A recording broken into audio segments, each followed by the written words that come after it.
అర్ధరాత్రైనా అపరాత్రైనా ఎవరైనా సరే మీ గోపన్న నెంబర్కి కాల్ చేస్తే మీ ఇంటికి వచ్చి నేను నిలబడతాను, మీకు అండగా ఉంటాను, మీకు ధైర్యాన్ని ఇస్తాను.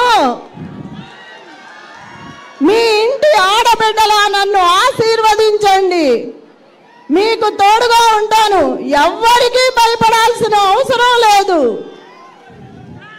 మన అందరికీ ఏ చిన్న కుటుంబమైనా సరే ఏ బాధ వచ్చినా ఏ అర్ధరాత్రి ఫోన్ చేసినా మీ ఇంటి ఆడబిడ్డగా నేను వచ్చి మీ ఇంట్లో నిలబడతాను. నేను మీకు ధైర్యాన్ని ఇస్తాను, గోపన్న ఆశయాన్ని నిలబెడతాను, గోపన్న అనుకున్న అభివృద్ధి అంతా చేస్తాను.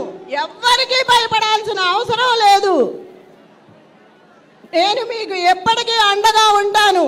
మన అందరికీ విష్ణు అన్న ఉన్నాడు, కేసీఆర్ అన్న ఉన్నారు, కేటీఆర్ అన్న ఉన్నారు, పెద్ద అయిన కేసీఆర్ గారు కూడా ఉన్నారు. జై తెలంగాణ.